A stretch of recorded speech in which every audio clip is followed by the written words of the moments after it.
नमस्कार दोस्तों, general science में आप सभी का स्वागत है।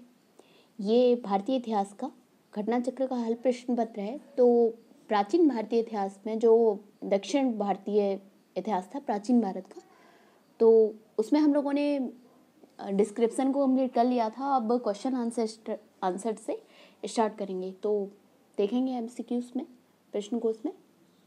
फर्स्ट है, 9वीं शताब्दी ईस्वी में निम्नलिखित में से किसके द्वारा चोल साम्राज्य की नींव डाली गई?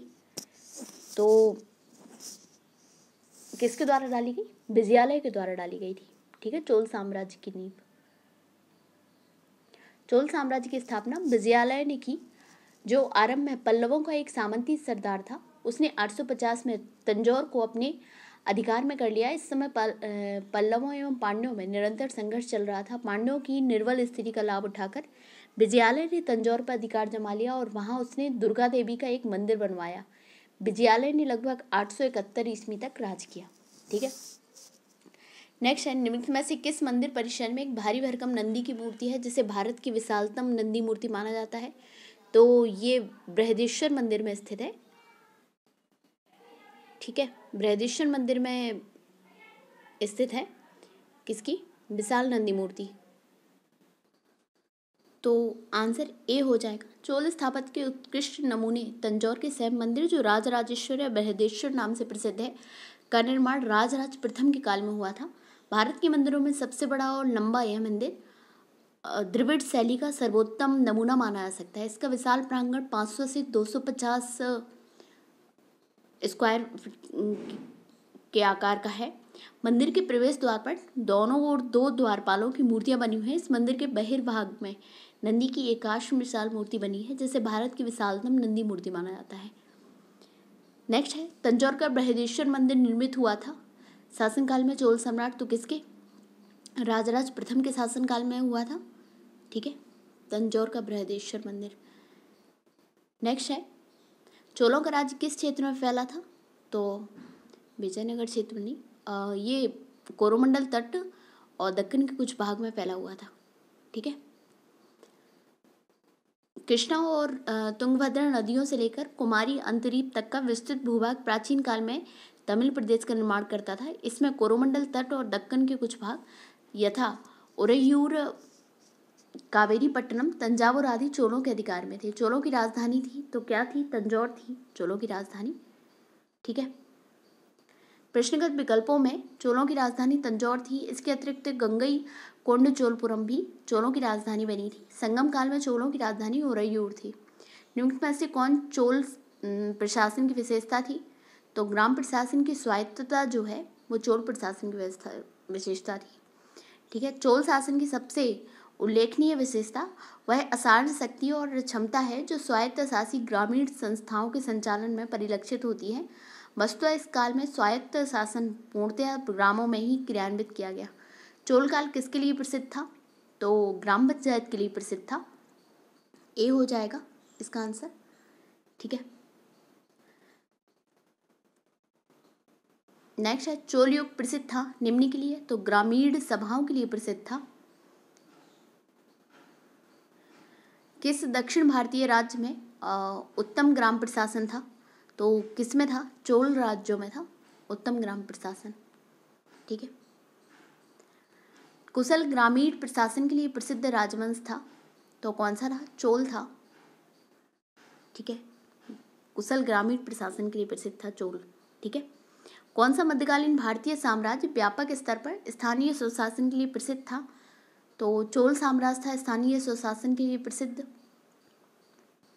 नेक्स्ट है, चोलों के अधीन ग्राम प्रशासन के बहुत से ब्यौरे जिन शिलालेखों में हैं वे कहाँ हैं? तो वे उत्तर मेरूर में हैं। ठीक है, जो शिलालेख हैं वो है उत्तर मेरूर में। चोलों के अधीन ग्राम प्रशासन में ग्राम सभा की कार्यकारिणी समितियों की कार्यप्रणाली का विस्तृत विवरण हम उत्तर मेरूर से प्राप्त लेखों के माध्यम से प्राप्त करते हैं। प्रत्येक ग्राम में अपनी सभा होती थी, जो प्रायः केंद्रीय नियंत्रण से मुक्त होकर स्वतंत्र रूप से ग्राम शासन का संचालन करती थी। नेक्स्ट है, चोल शासकों के शासनकाल में निम्नलिखित में से कौन सा वारियम उद्यान प्रशासन का कार्य देखता था? तो टोट्ट वारियम जो था वो उद्यान का देखता था। ठीक है, चोलकालीन गांव के गतिविधियों को देखरेख एक कार्यकारिणी समिति करती थी जिसे वरियम कहा जाता था। उद्यान प्रशासन का कार्य देखने वाली समिति को टोट्ट वरियम कहा जाता था, जबकि संवत्सर वरियम को वार्षिक समिति, एरी वरियम को तालाब समिति और पौन वरियम को स्वर्ण समिति कहते हैं। नेक्स्ट है, चोलों ने पांड्य चेर शासकों को पराजित कर प्रायद्वीपीय भारत पर प्रारंभिक मध्यकालीन शासन समय में अपना प्रभुत्व स्थापित किया। पांड्य चेर शासकों को पराजित कर चोलों ने दक्षिण पूर्वी एशिया के शैलेंद्र साम्राज्य के विरुद्ध सैन्य चढ़ाई की और कुछ क्षेत्रों को जीता। तो 1 और 2 दोनों सही हैं, ठीक है। पूछ रहा है कौन सा कथन सही है, तो 1 और 2 दोनों सही है। सी हो जाएगा इसका आंसर। द्रविड़ देश में चोल आधिपत्य की स्थापना वसुधा पारंतक प्रथम ने की थी।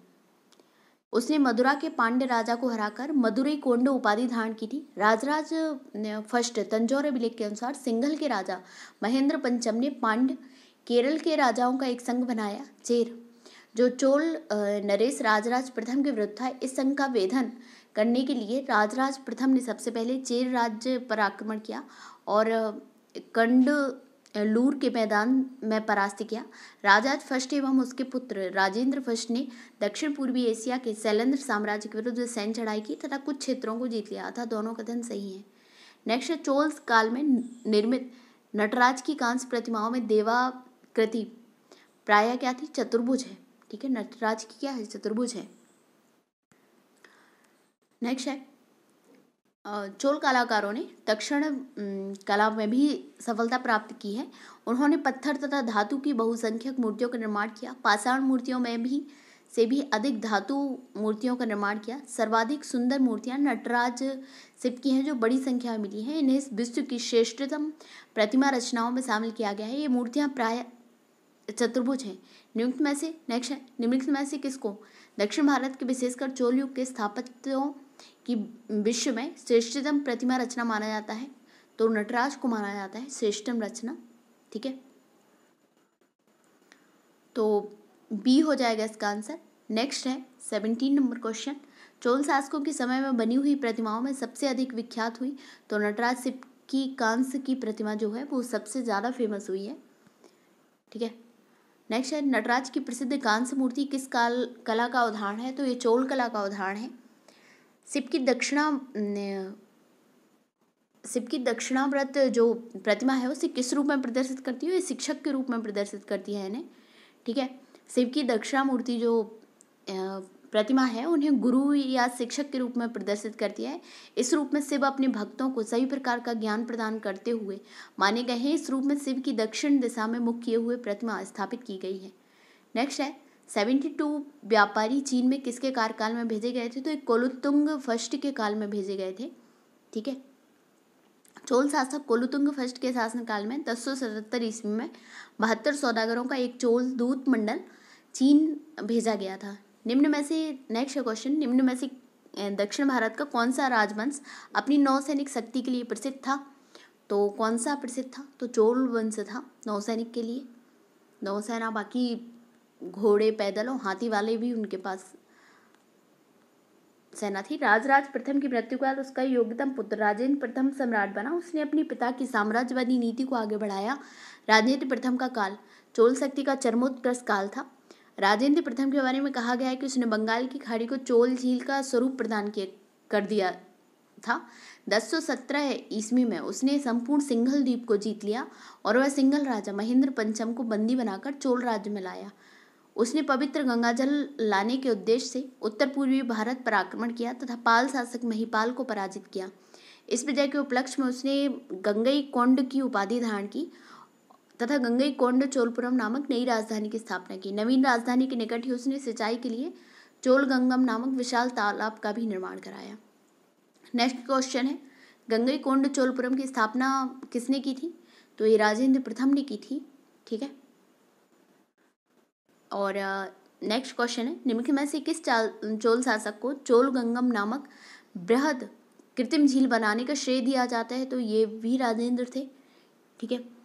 नेक्स्ट क्वेश्चन है, किस चोल राजा ने जल सेना प्रारंभ की थी? तो जल सेना राजराज प्रथम ने चालू की थी और बाकी फिर साम्राज्य राजेंद्र प्रथम ने और ज़्यादा बढ़ाया। चोल साम्राज्य की महत्ता का वास्तविक संस्थापक पारंतक द्वितीय का पुत्र अरिमोली वर्मन था, जो 985 ईस्वी में राजराज के नाम से गद्दी पर बैठा। यह विजेता के साथ साथ कुल प्रशासक तथा महान निर्माता भी था। राजराज प्रथम ने एक स्थायी सेना तथा विशाल नौसेना का गठन किया। इसने समस्त भूमि की नाप कराई। ठीक है, अब नेक्स्ट क्वेश्चन है, चोल शासक का नाम बताइए जिसने श्रीलंका के उत्तरी भाग पर विजय प्राप्त की। तो ये राजराज प्रथम है। ठीक है, तो राजराज फर्स्ट है, उन्होंने श्रीलंका के उत्तरी भाग पर विजय प्राप्त की। चोल शासक राजराज प्रथम ने सिंघल पर आक्रमण करके उत्तरी सिंघल को जीतकर अपने राज्य में मिला लिया। विजित क्षेत्र में राजराज ने अनुराधापुर को नष्ट कर पोलोन्नुरुवा को इस क्षेत्र की राजधानी बनाया। इसका नाम जन्नाथ मंगलम रखा। राजराज सैव मतावलंबी था। उसने शिवपाद शेखर की उपाधि धारण की थी। ठीक है, नेक्स्ट है, चोल राजाओं में किस एक ने सीलोन पर विजय प्राप्त की थी। तो राजेंद्र फर्स्ट ने सीलोन पर विजय प्राप्त की थी। नेक्स्ट है, डिस्क्रिप्शन देख लेते हैं। चोल राजा राजेंद्र प्रथम ने सिंगल द्वीप पर श्रीलंका विजय श्रीलंका का कार्य पूर्ण किया। यद्यपि राजराज फर्स्ट ने भी श्रीलंका पर आक्रमण कर वहां के कुछ प्रदेशों पर अपना अधिकार कर लिया था, किंतु संपूर्ण श्रीलंका पर उसका अधिकार नहीं हो पाया था। राजेंद्र प्रथम ने वहां के शासक महेंद्र पंचम को बंदी बनाकर चोल राज्य भेज दिया, जहां 12 वर्ष बाद उसकी मृत्यु हो गई। संपूर्ण श्रीलंका पर राजेंद्र का अधिकार हो गया था। नेक्स्ट है, वह चोल राजा कौन था जिसने श्रीलंका को पूर्ण स्वतंत्रता दी और सिंघल राजकुमार के साथ अपनी पुत्री का विवाह कर दिया था। तो कुलोत्तुंग प्रथम था। इसने श्रीलंका के राजा विजयबाहु ने अपनी स्वतंत्रता घोषित की थी इसके समय में, किंतु कुलोत्तुंग प्रथम ने श्रीलंका में चोल प्रभाव की समाप्ति के प्रति किसी कटुता का प्रदर्शन नहीं किया तथा उसने अपनी पुत्री का विवाह श्रीलंका के राजकुमार विरुपेरुमाल के साथ कर दिया। नेक्स्ट है, कथन ए है, हमें चोलों के विषय में उनके पूर्ववर्ती राजवंशों की अपेक्षा अधिक जानकारी है। कारण, चोल राजाओं ने मंदिरों और दीवारों पर अभिलेख उत्कीर्ण कराने का चलन प्रारंभ किया, जिनमें उनकी विजयों के ऐतिहासिक विवरण दिए जाते थे। तो कथन और कारण दोनों सही हैं। ठीक है, क्या है इसका? ए हो जाएगा, व्याख्या भी कर रहा है। चोलों के विषय में हमें अपनी उनके पूर्ववर्ती राजवंशों की अपेक्षा अधिक जानकारी है। राजराज प्रथम एवं राजेंद्र प्रथम ने मंदिरों की ऐतिहासिक दीवारों पर शिलालेख स्थापित किए। राजराज प्रथम के अभिलेखों द्वारा अपने पूर्वजों के इतिहास को संकलित करने एवं अपने काल की घटनाओं और विजयों के लेखों में जोड़ने की प्रथा का प्रारंभ किया। इसका अनुकरण बाद में राजाओं ने किया, अतः स्पष्ट है कि कथन और कारण दोनों सत्य हैं। नेक्स्ट है, शब्द विवरण बताना है। एरेपत्ते, तनियूर, घटिका। तो एरेपत्ते इसमें बोल रहे हैं कि भूमि जिससे मिलने वाला राजस्व अलग से ग्राम जलाशय के रखरखाव के लिए निर्धारित कर दिया जाता था। क्या होता था इसमें कि जो भूमि होती थी, ये एरेपत्ती भूमि, इससे मिलने वाला राजस्व था वो ग्राम जलाशय के रखरखाव के लिए निर्धारित कर दिया जाता था।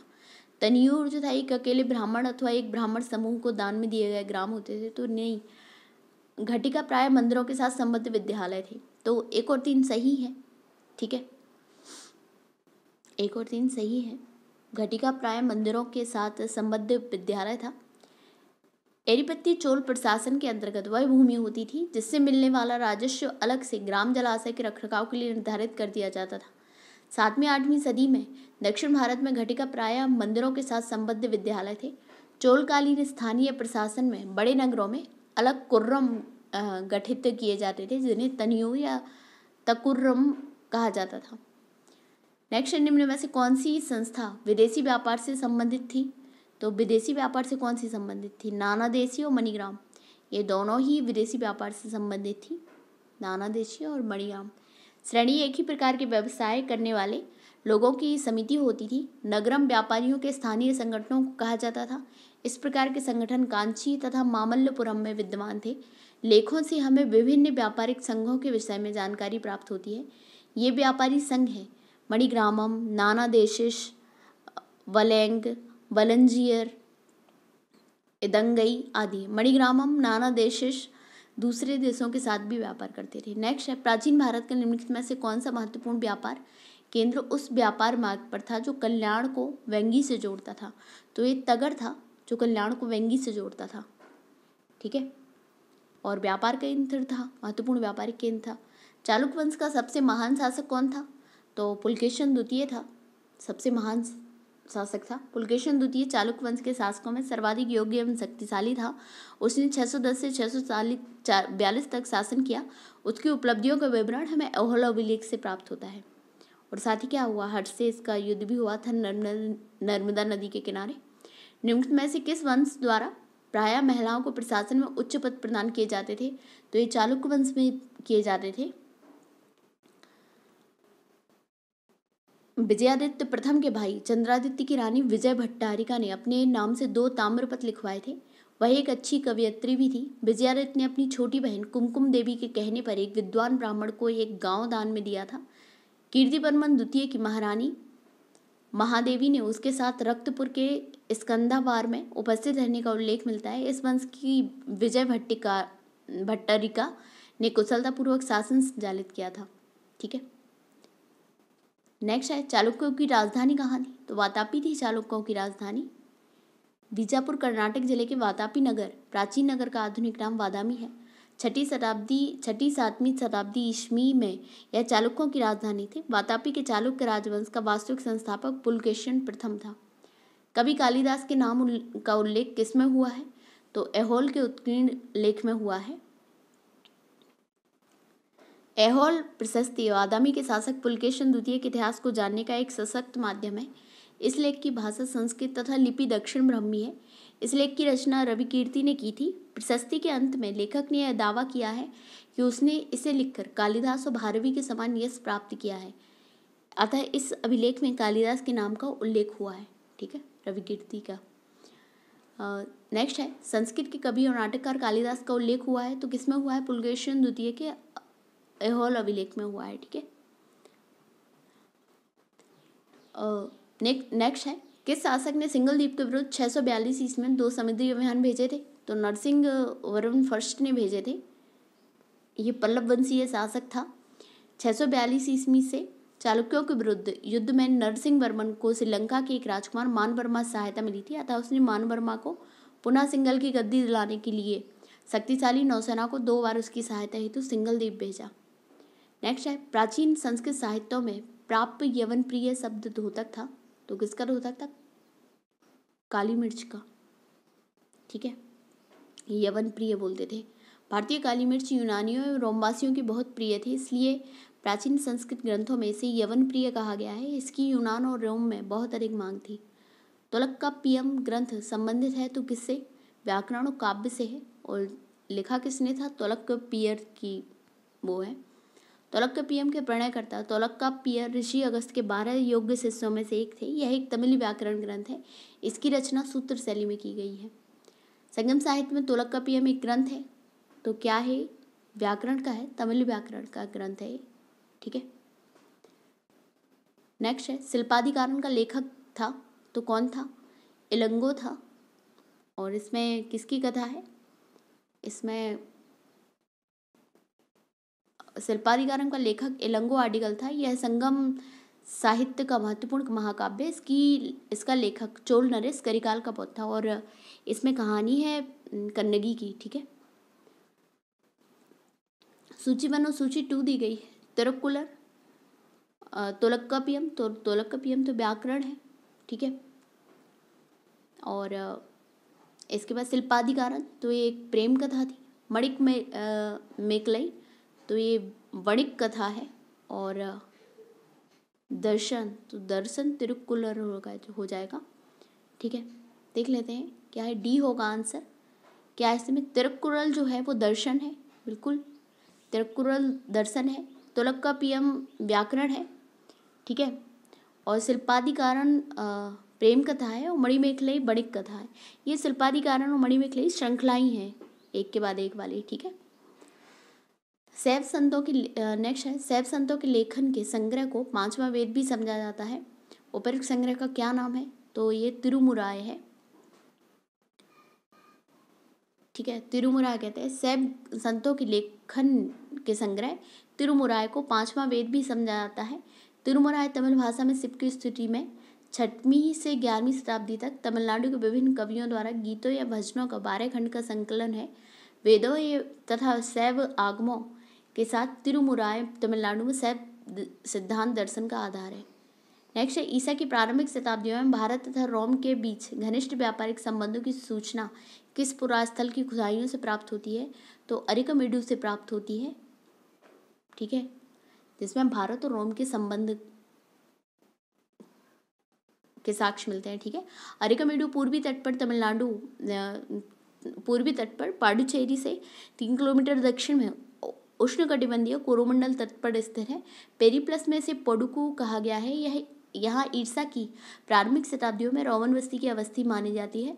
यहाँ से प्राप्त अवशेषों में कई रोमन वस्तुएं प्राप्त हुई हैं। इनमें शराब के 2 हत्थे युक्त कलश, रोमन लैंप, रोमन प्याला आदि प्रमुख हैं। यहाँ से न केवल भारतीय माल यथा मणियाँ, मोती, मलमल, सुगंधित पदार्थ, इत्र, मसाले और रेशम लादा जाता है, अपितु रोमवासियों की सूची एवं नमूनों के अनुसार भी माल निर्माण कर रोम भेजा जाता था। नेक्स्ट है, पूर्वी भारत में प्रमुख भारतीय रोमन व्यापारिक स्थान था, तो कौन सा था? अरिकमेडु था। ठीक है, यहीं से साक्ष्य मिले हैं। निम्न में से कौन सा बंदरगाह है पोडू के नाम से द पेरिप्लस ऑफ द इरीथियन सी के लेखक का ज्ञात होता है? तो अरिकमेडु है। ठीक है, नेक्स्ट है, रोमन बस्ती कहाँ से प्राप्त हुई है? तो ये अरिकमेडु से प्राप्त हुई है रोमन बस्ती। एम्फोरा जार होता है, तो क्या होता था एम्फोरा जार? ये लंबा और दोनों तरफ हत्तेदार जार होता था। बी। ठीक है, 50 क्वेश्चन। एम्फोरा जार एक लंबी एवं संकीर्ण गर्दन वाला दोनों तरफ हत्तेदार जार है। प्राचीन काल में इसका प्रयोग तेल और शराब को रखने में किया जाता था। अरिकमेडु के उत्खनन में रोम आयोजित इस जार के अवशेष मिले हैं। नेक्स्ट, निम्नलिखित राजवंशों में किसका उल्लेख संगम साहित्य में नहीं हुआ है?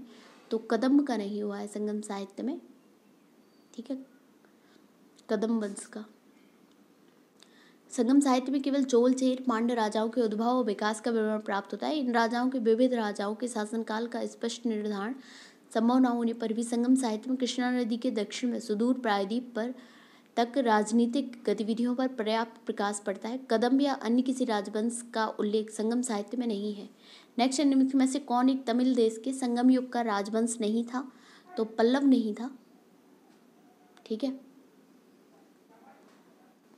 नेक्स्ट है, धार्मिक कविताओं का संकलन कुरल किस भाषा में है? तो कुरल है तमिल भाषा में है। ठीक है, कुरल तमिल साहित्य का बाइबल और लघुभेद माना जाता है। इसे मुप्पाल भी कहा जाता है। इसकी रचना सुप्रसिद्ध कवि तिरुवल्लुवर ने की थी। अनुश्रुतियों के अनुसार तिरुवल्लुवर ब्रह्मा के अवतार थे। नेक्स्ट है, निम्नलिखित तमिल ग्रंथों में से किसी लघुभेद की संज्ञा दी गई है? तो लघुभेद को किसको दी गई? कुरल को दी गई है लघुभेद की संज्ञा। ठीक है, डी हो जाएगा इसका आंसर। नेक्स्ट है, निम्नलिखित में से कौन तमिल रामायणम या रामावतारम का लेखक था? तो कंबन था। नन्यन और टिक्कन इन्होंने महाभारत का किया था। ठीक है, तमिल रामायण और रामावतारम की रचना तमिल भाषा में की थी। मध्यकालीन भारत के सांस्कृतिक इतिहास के संदर्भ में निम्नलिखित कथनों पर विचार कीजिए। तमिल क्षेत्र में सिद्ध एकेश्वरवादी थे और मूर्ति पूजा की निंदा करते थे। कन्नड़ क्षेत्र के लिंगायत पुनर्जन्म के सिद्धांत पर प्रश्न चिन्ह लगाते थे और जाति अधिक्रम को अस्वीकार करते थे। तो इसमें से 1 और 2 दोनों सही हो जाएंगे। क्या चीज़? कि तमिल देश के सिद्ध एकेश्वरवादी थे तथा मूर्ति पूजा की निंदा करते थे, और कन्नड़ क्षेत्र के लिंगायत पुनर्जन्म के सिद्धांत पर प्रश्न चिन्ह लगाते थे और जाति अधिक्रम को अस्वीकार करते थे। तमिल क्षेत्र के एकेश्वरवादी ने मूर्ति पूजा की निंदा करते थे। लिंगायतों ने जाति की अवधारणा और कुछ समुदायों के दूषित होने की ब्रह्मांडीय अवधारणा का विरोध किया। इनका विश्वास था कि मरणोपरांत भक्त शिव में लीन हो जाएंगे तथा इस संसार में पुनः नहीं लौटेंगे। इन्होंने पुनर्जन्म के सिद्धांत को नकार दिया था। नेक्स्ट है, सूची 1 और सूची 2। गुप्त तो देवगढ़, चंदेल खजुराहो, और चालुक्य बादामी, और पल्लव पनमलई। तो क्या हो जाएगा? ए हो जाएगा इसका आंसर। ठीक है,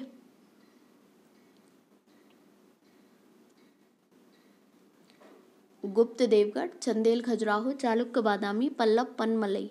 उत्तर प्रदेश के ललितपुर जिले में देवगढ़ नामक स्थान पर गुप्तकालीन दशावतार मंदिर स्थित है। खजुराहो में चंदेल शासकों की कला के इतिहास का प्रसिद्ध उदाहरण आज भी विद्यमान है। यहाँ लगभग 25 मंदिर खड़े हैं जो विष्णु, शिव और जैन तीर्थंकरों की उपासना में निर्मित कराए गए हैं। इनमें सर्वाधिक प्रसिद्ध कंदरिया महादेव मंदिर है। बादामी कर्नाटक स्थित चालुक्यों की राजधानी थी और पनमलई पल्लवों से संबंधित था। एक प्राचीन भारत में व्यापारियों का निगम था। तो कौन सा निगम था? मणिग्रामम था। ठीक है। दक्षिण भारत में नगरों में व्यापारियों के विभिन्न संगठन थे, जैसे मणिग्रामम, वलंजियर आदि। चोल काल में ब्राह्मणों को दान में दिए ग्राम को चतुर्वेदी मंगलम कहा जाता था। नेक्स्ट है दक्षिण भारत का प्रसिद्ध तक्कोलम का युद्ध हुआ था। तो किस किस के बीच हुआ था? चोल और राष्ट्रकूटों के मध्य हुआ था। ठीक है, तक्कोलम का युद्ध। चोल शासक पारंतक फर्स्ट के अंतिम दिनों में राष्ट्रकूट शासक कृष्ण तृतीय ने पश्चिमी गंगों की सहायता से तक्कोलम के युद्ध में चोलों को परास्त किया और तंजौर पर अधिकार कर लिया। कृष्ण थर्ड ने इस उपलक्ष्य में तंजयु कोंड की उपाधि धारण की थी। नेक्स्ट है चोल साम्राज्य का अंततः किसने समाप्त किया? तो इनमें से कोई नहीं है ये। क्या है? 1250 के आसपास होयसाल और पांड्य राज्य ने चोल राजा राजेंद्र तृतीय को परास्त कर दिया था। किसमें? 1250 में। किस किसने किया था? होयसाल और पांड्य राज्य ने। ठीक है। और चोल राजा पांड्यों की अधीनता में लगभग 1279 ईस्वी तक शासन किया। इसके पश्चात चोल राज्य के स्वतंत्र अस्तित्व का कोई प्रमाण नहीं मिलता। मलिक कफूर ने लगभग 1310 में दक्षिण विजय की थी, जिसमें उसने यादव, काकतीय, होयसाल, पांड्य आदि राजाओं को जीता था। फिर भी निकटतम उत्तर अगर कहा जाए तो डी मतलब मलिक कफूर हो सकता है। ठीक है। संगम युग में उरैयूर किसके लिए विख्यात था? तो ये क्या था? आंतरिक व्यापार का महत्वपूर्ण, वो कपास के व्यापार का महत्वपूर्ण केंद्र था उरैयूर। ठीक है, बी हो जाएगा आंसर। तमिलनाडु के तिरुचिरापल्ली में कावेरी नदी के तट पर अवस्थित उरैयूर संगमकालीन महत्वपूर्ण नगर था। संगम युग में उरैयूर सूती वस्त्रों का एक बहुत बड़ा केंद्र था। इसका विवरण पेलिप्रस ऑफ द इरिथियन सी में मिलता है। पांड्य राज्य की जीवन रेखा कौन सी नदी थी? तो वेंगी नदी थी। ठीक है, डी हो जाएगा आंसर। पांड्य राज्य की जीवन रेखा वेंगी नदी थी। पांड्य राज्य कावेरी के दक्षिण में स्थित है। इसमें आधुनिक मदुरा, तिरुनेलवेली के जिले और त्रावणकोर का कुछ भाग शामिल था। इसकी राजधानी मदुरा थी। वेंगी नदी वाला प्रदेश अपनी उर्वरता के लिए अत्यधिक प्रसिद्ध था। नेक्स्ट है निम्न में से कौन से संगम पत्तन पश्चिमी तट पर स्थित थे? तो कौरिकई, पोहार, तोंडी, मुशीर। तो तोंडी तो पश्चिमी तट पर था और इसके अलावा मुशीर था। ठीक है, तोंडी और मुशीर कौन कौन थे अब देख लेते हैं। इसमें पश्चिमी तट पर नौरा था, तोंडी था, मुशीर था और नेलसंडा था। कौन कौन? नौरा, तोंडी, मुशीर और नेलसंडा। ठीक है। नेक्स्ट क्वेश्चन है संगमकालीन साहित्य में कौन को मन्नन किसके लिए प्रयुक्त होते थे? तो ये राजा के लिए प्रयुक्त होते थे। संगमकालीन साहित्य में राजा के लिए प्रयुक्त होते थे। तृतीय संगम हुआ था तो कहाँ हुआ था? मदुरई में हुआ था। ठीक है, अगस्त ऋषि ने इसकी भी अध्यक्षता की थी। अगस्त ऋषि ने ही की थी ना? नहीं, नक्की करने की थी। अगस्त ऋषि ने पहले और दूसरे की थी। ठीक है। संगम का तात्पर्य कवियों की गोष्ठी से है। इन गोष्ठियों में कवियों द्वारा रचा गया साहित्य संगम साहित्य कहलाता था। संगम युग में दक्षिण भारत में पांड्य राजाओं के संरक्षण में 3 संगम आयोजित हुए थे। प्रथम मदुरई, अध्यक्षता अगस्त ऋषि। द्वितीय कपाटपुरम, अलाइवाई, अध्यक्षता अगस्त ऋषि, बाद में तोलकापियर। तृतीय संगम मदुरई और अध्यक्षता नक्कीकर। नेक्स्ट है किस ऋषि के बारे में कहा जाता है उन्होंने दक्षिण भारत का आर्यकरण किया, उन्हें आर्य बनाया? तो ये अगस्त ऋषि थे। अगस्त्य ऋषि थे। ठीक है। दक्षिण भारत के आर्यकरण का श्रेय महर्षि अगस्त्य को दिया जाता है। इन्होंने दक्षिण की यात्रा की और बाद में वहीं बस गए। उन्हें तमिल साहित्य के जनक के रूप में माना जाता है। नेक्स्ट है सूची 1 सूची 2 मिलान करना है। चालुक्य बादामी के चालुक्य थे। हर्ष कन्नौज और पांड्य मदुरई और पल्लव कांचीपुरम। तो क्या हो जाएगा? ए हो जाएगा इसका आंसर। चालुक्यों की राजधानी बादामी थी। ठीक है, 3 4 2 1 क्या हो जाएगा? चालुक्य का बादामी के चालुक्य। सही है। चालुक्यों की राजधानी बादामी थी। पुलकेशिन द्वितीय बादामी के चालुक्यों का सबसे प्रतापी राजा था। रविकीर्ति द्वारा रचित ऐहोल प्रशस्ति से पुलकेशिन द्वितीय का विस्तृत इतिहास ज्ञात होता है। पल्लवों की राजधानी कांचीपुरम थी। हर्ष ने अपनी बहन राजश्री के साथ संयुक्त रूप से कन्नौज पर शासन किया था। पांडवों की राजधानी मदुरई थी। नेक्स्ट है राजा भोज के घटनाएं हैं। राजा भोज के अधीन प्रतिहारों का उदय, महेंद्रवर्मन फर्स्ट के अधीन पल्लव सत्ता की स्थापना, पारंतक वन द्वारा चोल सत्ता की स्थापना और गोपाल द्वारा पाल राजवंश की स्थापना। तो सही अनुक्रम बताना है तो सबसे पहले क्या हुआ था? सबसे पहले हुआ था महेंद्रवर्मन के अधीन पल्लव सत्ता की स्थापना हुई थी। पल्लव के बाद क्या हुआ था? गोपाल द्वारा पाल राजवंश की स्थापना। फिर क्या हुआ था? राजा भोज के अधीन प्रतिहारों का उदय, फिर पारंतक फर्स्ट का। तो क्या हो जाएगा? सी है इसका आंसर। घटनाओं का सही क्रम है महेंद्रवर्मन फर्स्ट के अधीन पल्लव सत्ता की स्थापना, गोपाल ये 630 ईस्वी में हुई थी। गोपाल द्वारा पाल राजवंश की स्थापना 750 से 770 ईस्वी में, ये हर्ष के टाइम था। ठीक है।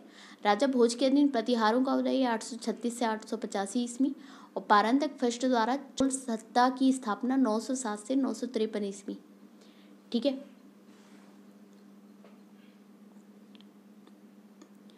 नेक्स्ट है निम्नलिखित में से अच्छा, इसमें ध्यातव्य है कि प्रतिहारों का उदय जो हुआ था वो मिहिर भोज के अधीन हुआ, जैसे भोज फर्स्ट भी कहा जाता है। निम्नलिखित में से कौन सी जोड़ी 6वीं से 12वीं शताब्दी तक दक्षिण भारत तक राज्य एवं उसकी राजधानी सुमिलित नहीं है? तो कौन सी नहीं है? पल्लव की कांचीपुरम, पांड्य की मदुरई और चेर पुडुचेरी। पुडुचेरी तो नहीं थे, चेर तो वैसे भी केरल में थे, तो ये गलत हो जाएगा। सी चोल तंजौर थी, होयसाल द्वार समुद्र थे। ठीक है। चेर राज्य आधुनिक केरल प्रांत में स्थित था, जिसके अंतर्गत त्रावणकोर, कोचीन और मालाबार का कुछ भाग सम्मिलित था। चेर राज्य की राजधानी वांजी या वांची थी, जबकि अन्य विकल्प सही सुमिलित है। नेक्स्ट है पल्लव शासकों का नाम उसके राज्यकाल को दृष्टिगत रखते हुए सही कालानुक्रमानुसार व्यवस्थित कीजिए और नीचे दिए गए सही उत्तर का चयन करिए। तो क्या हो जाएगा इसमें? सबसे पहले हो जाएगा महेंद्रवर्मन फर्स्ट, जो 630 ईस्वी में हुआ था, 630-20 में। ठीक है। फिर उसके बाद आ जाएंगे नंदीवर्मन सेकंड, फिर आएंगे नरसिंह वर्मन फर्स्ट, फिर परमेश्वर वर्मन आ जाएंगे। सबसे पहले कौन से आ जाएंगे? महेंद्र वर्मन फर्स्ट आ जाएंगे। ठीक है। इसमें तो आंसर क्या हो जाएगा इसका? ए है आंसर। महेंद्र वर्मन फर्स्ट 600 से 630 ईस्वी, नरसिंह वर्मन फर्स्ट हो जाएंगे 630 से 668 ईस्वी, परमेश्वर वर्मन 670 से 700 और नंदी वर्मन हो जाएंगे 731 से 795 ईस्वी। नेक्स्ट है निम्न में से किस चीनी यात्री ने चालुक्यों के शासनकाल में चीन एवं भारत के संबंधों का विवरण दिया था? तो मातुवालिन ने दिया था। मातुवालिन नामक चीनी यात्री ने चालुक्यों के शासनकाल में चीन और भारत के संबंधों का विवरण दिया था। किस राजवंश ने उत्तर भारत पर शासन नहीं किया है? तो चालुक्य ने नहीं किया है उत्तर भारत पर, बाकी राजपूत, मौर्य, गुप्त ये तीनों थे। दिए गए विकल्पों में चालुक्य वंश ने उत्तर भारत पर शासन नहीं किया था। इनका शासन मुख्यतः दक्कन एवं दक्षिण भारत में केंद्रित था। इनकी राजधानी बादामी थी। पुलकेशिन द्वितीय बादामी के चालुक्य वंश का सर्वप्रथम शासक था। इसने हर्षवर्धन को संभवतः पराजित किया था। इसके अतिरिक्त चालुक्यों की कुछ छोटी शाखाएं भी थीं, जिसमें सबसे महत्वपूर्ण कल्याणी के चालुक्य थे। नेक्स्ट क्वेश्चन है किस राजा ने अपने मंत्रियों को पशुओं पर क्रूरता पर प्रतिबंध लगाने के लिए काशी क्षेत्र भेजा था? तो चालुक्य राजा कुमारपाल था, उसने भेजा था। ठीक है। पशुवध पर प्रतिबंध लगा दिया था। वह जैन मतानुयायी था। ठीक है। और काशी क्षेत्र में भी अपने मंत्रियों को भेजा था। कदम्ब राजाओं की राजधानी क्या थी? कदम्ब वनवासी थी। ठीक है। इस राजवंश की स्थापना मयूर शर्मन ने की थी। कदम्ब राज्य को पुलकेशिन द्वितीय ने अपने राज्य में मिला लिया था। उल्लेखनीय है कि तंजौर चोलों की, कांची पल्लवों की और बादामी चालुक्यों की राजधानी थी। नेक्स्ट है निम्नलिखित में से कौन एक काकतीय राज्य में अति महत्वपूर्ण समुद्र पत्तन था?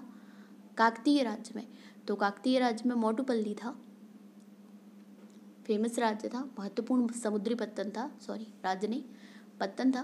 मोटुपल्ली काकतीय राज्य में एक अति महत्वपूर्ण समुद्री पत्तन था। यह समुद्री पत्तन वर्तमान में आंध्र प्रदेश के कृष्णा जिले में स्थित है। इटली यात्री मार्को पोलो ने इस स्थान का दौरा किया था। मार्को पोलो ने काकतीय राजाओं के शासनकाल के दौरान के आंध्र प्रदेश की समृद्धि और शक्ति के बारे में उल्लेख किया। 13वीं शताब्दी के मध्य में गणपति राजाओं द्वारा जारी मोटुपल्ली शिलालेख में ज्ञात होता है कि इस पत्तन में कपूर, गुलाब जल, हाथी दांत, मोती, मूंगा, रेशम, काली मिर्च आदि वस्तुओं का आयात निर्यात किया जाता था। नेक्स्ट है दक्षिण भारत के किस राजा ने रोम राज्य में एक दूत 26 ईसा पूर्व में भेजा था? तो पांड्य ने भेजा था। ठीक है, पांड्य के राजा ने भेजा था, पांड्य वंश के राजाओं ने भेजा था रोम राज्य में। ठीक है,